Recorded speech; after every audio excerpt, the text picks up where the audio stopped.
GL872. This week we are going to be talking about using SPSS. Now, for the purposes of this demonstration, for this video, we are going to be talking about how to analyze data and being able to look at descriptive statistics. We're also going to be talking about how to do a independent samples t-test, how to conduct an ANOVA, and lastly, how to interpret a correlation and also looking at scatter plots. We've got our SPSS file open, and our file should be data for week7.sav. You're going to notice again that you've got two tabs. You've got your data view and you've got your variable view. In your variable view, your data is already set up and ready to go for us to be able to do our analyses. So we've already got the values set up within the values columns. So if you remember from our webinar number 2, where we talked about making sure that for our categorical variables, we had our variables specified in terms of what those values represented for those specific categories. In our particular case, in our gender variable, a value of a 1 represents our female category. In variable for gender, value number 2 represents the male category. Now, also, if you look here for our employment, 1 represents part-time employees, 2 represents full-time employees. For our ethnicity variable, we've got the following 5 categories, 1, 2, 3, 4, 5, which are our white, black, Asian, Hispanic, and other categories. Now, you'll also notice that we've got for our variables, our age variable, we've got income, and we've also got stress level being represented for us. And for our stress variable, our stress scores can range from a value of 1 to a value of a 9. In this particular case, that's what our scale would represent. Now, in this particular case, if you go here to our data view, you'll see here that we've got all our variables already specified for us in terms of the data. We've got a total of 50 participants. Now, what I want us to be able to do is I want us to be able to go through and calculate our descriptive stats first. Now, for our descriptive statistics, what we're going to want to do is we're going to want to go to Analyze, Descriptives, and we're going to go to Frequencies. Now, if you remember from webinar number 2, the reason that we go through the frequencies tab is because we are given the charts option where we can actually create our histograms, our frequency distributions, and show the normal curve on those specific histograms that we've created for our continuous variables. Now, remember that for our categorical variables, creating these histograms are not going to be relevant, but for our continuous variables, that's going to be very relevant. Now, what we're going to want to do here is we're going to want to go ahead and select all our variables that are going to be in our variable column here on the left. Make sure that you've highlighted them all blue in this particular case. Go ahead and click the over arrow so that way now they're in the variable column over here on the right hand side. Go ahead and click on statistics. And we're going to want to go ahead and click on mean, median, and mode, which are going to be our measures of central tendency, skew, and kurtosis. And we're also going to click on standard deviation, variance, and range. Now, I would also like for you to click on minimum and maximum so that way we could see the endpoints of our scales. Now, go ahead and click on continue. Go ahead. All right, so now let's go ahead and click on OK. And once it is that we click on OK, you're going to notice here that you've got your statistics text box here that's being given to you, where it shows you the mean, median, mode, standard deviation, variance, skew values, your kurtosis values, the range for that particular variable, the minimum and maximum. So we'll see here that for gender, the minimum value is a 1, the maximum value is a 2. That would correspond to our categories that we've labeled as 1 and 2. For the age of our participants, between 18 to 50 years of age, the range is a 32, the average is a 32.46, the median is a 33.0, the mode is an 18, which is our most frequently occurring value in our data set. For gender, we've got category number 2, which is our male category, being the category that occurs more frequently than any other category in our data set. For employment, they're full-time employees. Ethnicity, they're category number 4. And you'll also notice here that for our income level, stress level, and participants' age, the mean, median, mode, and also the range, minimum and maximum, are all relevant values that we're going to want to include because those are our continuous variables. Now, if you scroll down, you're going to notice here that for our frequency table, you are going to be able to see how frequently each one of our specific variables is occurring in our data set for age, for gender, and you're going to see the percentages that each of those categories occur. For income levels as well, employment, ethnicity, and our scores. So you'll notice here that our category number 4 is our most frequently occurring category, which is our Hispanic category that occurs 32% of the time for our data. Now, if you continue to scroll down, you're going to notice here that we've got our histograms that we've created. And in this particular case, you'll see the distribution of our scores for age, for income, and also for our stress scores that we've created in this particular case. Now that we've completed our descriptive statistics analysis, let's go ahead and now start working on doing our very first statistical test. Let's go ahead and do an independent samples t-test. Now what we're going to want to do is we're going to want to go up to the top here and we're going to go to analyze. We're going to go now to compare means and proportions, and you're going to notice here you've got a couple of different options. One sample t-test, if you all remember that from our discussion of t-test, independent samples t-test, paired samples t-test, and one-way ANOVA. Today we're going to be focusing on talking about independent samples t-test and one-way ANOVA. So let's go ahead and click on independent samples t-test. Now, once this dialog box appears, we're going to want to select an independent variable that we're going to want to put into our grouping variable and a dependent variable that we're going to want to put into our test variable. So what I'm going to do is I'm going to go ahead and click on stress scores, and I'm going to put that into my dependent variable list right here into my test variable. And I'm going to go ahead and click on, we're going to go ahead and say employment. So we're going to go ahead and put that into our grouping variable. That's going to be our independent variable. Now, once you do that, you're going to notice that you've got these little question marks that pop up. Go ahead and click on define groups. And we're going to want to make sure that group 1 is going to say it's a value of a 1. Group 2 is going to be a value of a 2. Just so that way we can go ahead and use those specific values that we've designated within our data and the category labels that we've given it in the value view that we gave earlier in our example. So now we're going to go ahead and click on OK. You'll notice that now they're going to change right there. We're not going to click on anything else, and we're just going to go ahead and click on OK.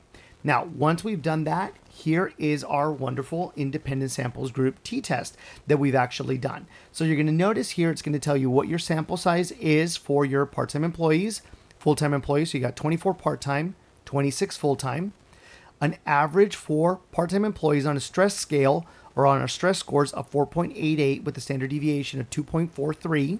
For full-time employees, their average stress score is 4.62 with a standard deviation of 2.75.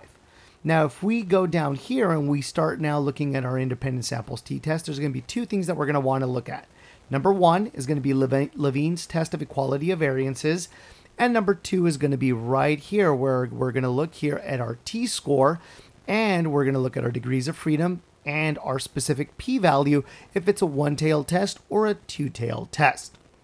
Now we're going to go ahead and, because you all know that I like to be very conservative and with my specific statistical tests, and I always like two-tailed tests. Now first, let's talk about Levine's test of equality of variances.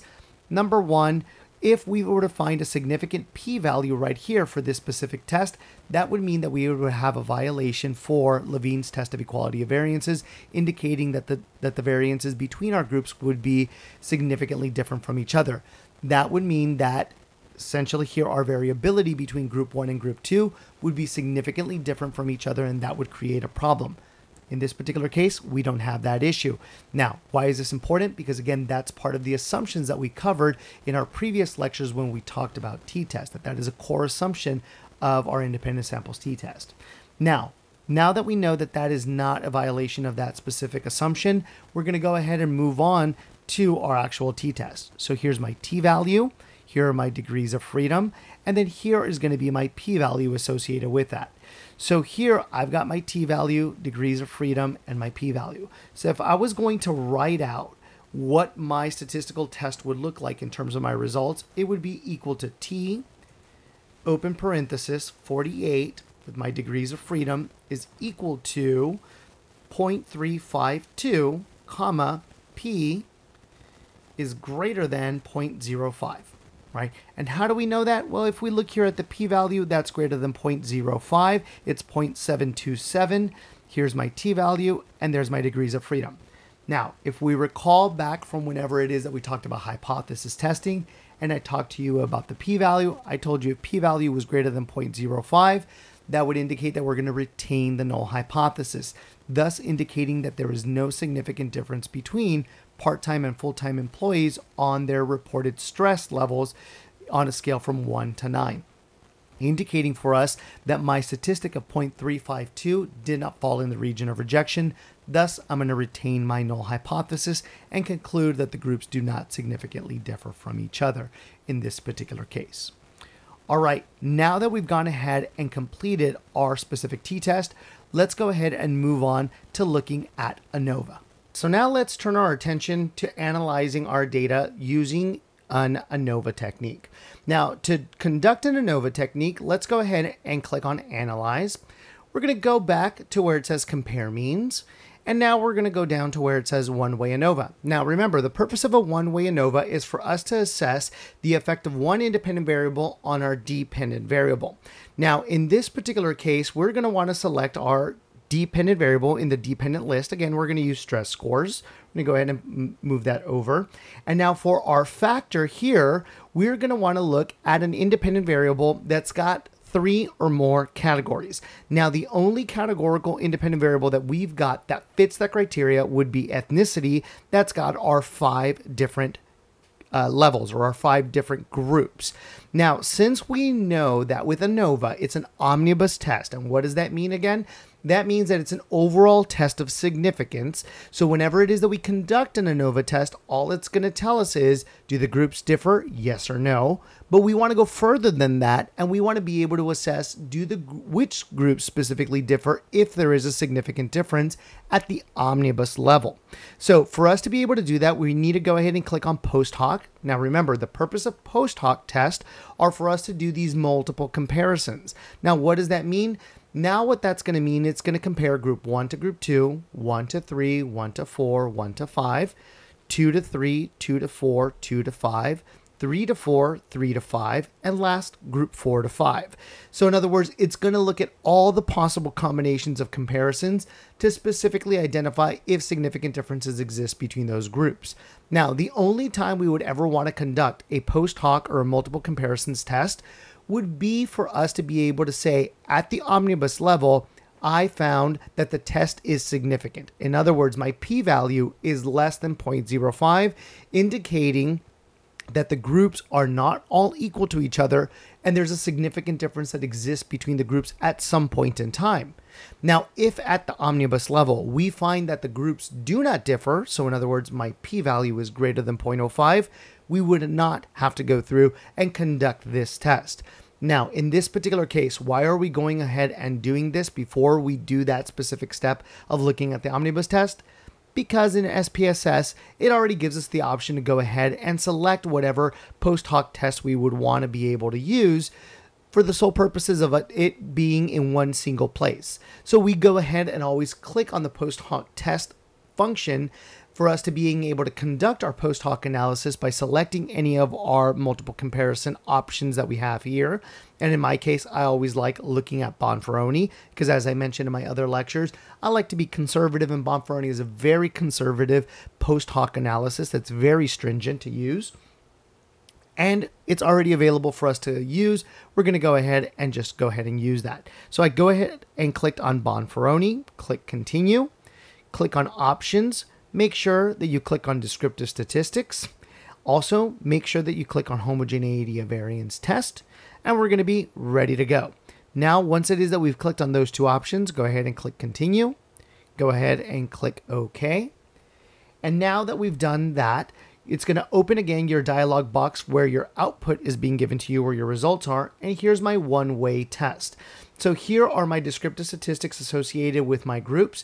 You're going to see how many individuals are in each one of my groups. That is confirmed from our previous frequencies table that we did at the very start of this video. Here's the average for each one of those groups in terms of stress level scores, my standard deviation as well.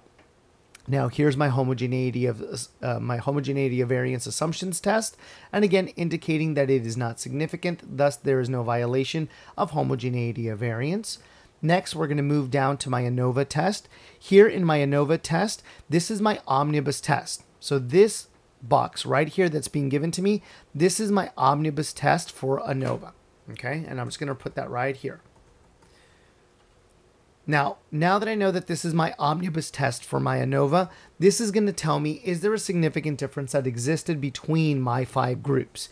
Now, if you know that you looked at your p-value right here, this p-value is greater than 0.05, thus indicating for you that the groups do not significantly differ and there are no differences that exist. Thus, we retain the null hypothesis. Now, if you scroll down a little bit further, you're going to notice right here, you're going to have this box that's being given to you that tells you these are your post hoc tests. You conducted a Bonferroni post hoc analysis. Those are called your multiple comparisons. And now here, just to confirm my overall omnibus test, that there were no significant differences between my groups, you look here at these columns right here for our p-value. This is my p-value column. And you're going to notice that each one of these is greater than 0.05.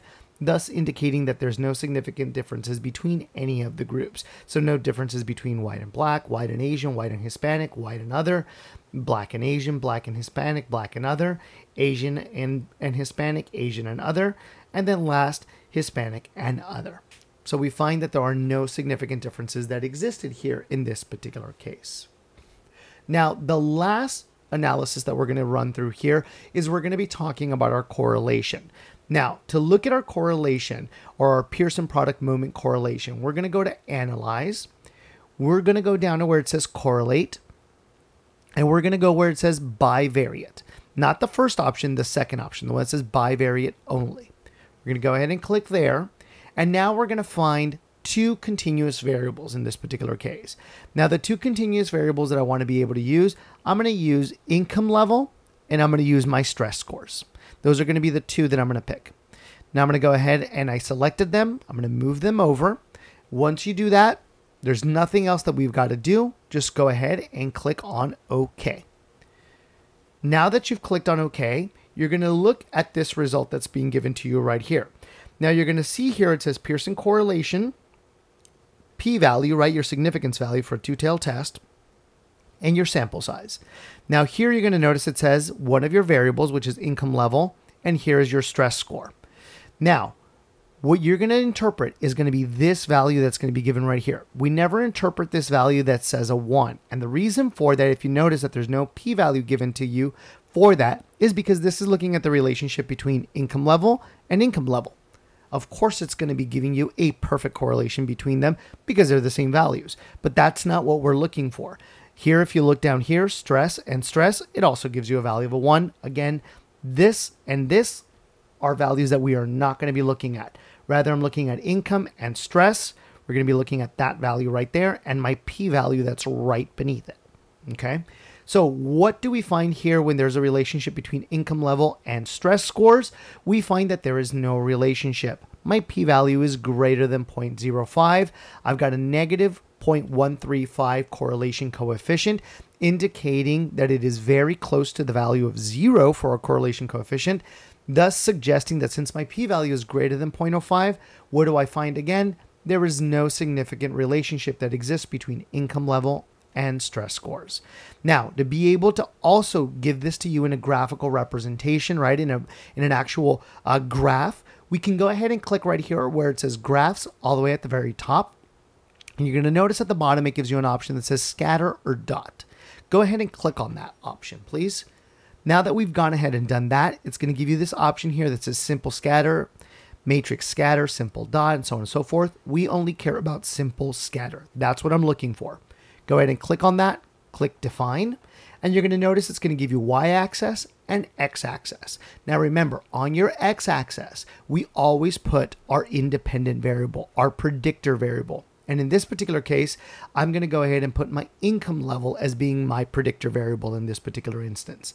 And my stress score is going to be my dependent variable. So it's going to be my actual Y value or my Y-axis in this particular case, my criterion variable. Now that I've gone ahead and done that, I'm going to go ahead and click on OK. And now that I've clicked on OK, I get this scatter plot right here, indicating to me and showing me the pattern of scores that we see here. Now, if you remember from our lecture video that you should have watched prior to this, you're going to look at that shape of your scatter plot, and you're going to notice that the shape of this scatter plot of our dots does not look like if it's this nice upward trend or this downward trend or anything like that. Rather, the scats are all spread around between our X and our Y axis, giving us this confirmation that there is no significant relationship that exists between my income and my stress level scores, thus suggesting that my null hypothesis is supported in this particular instance or retained. All right, that wraps up our discussion associated with using SPSS. If you have any questions or concerns, as always, please make sure to reach out, and I'm always happy to help.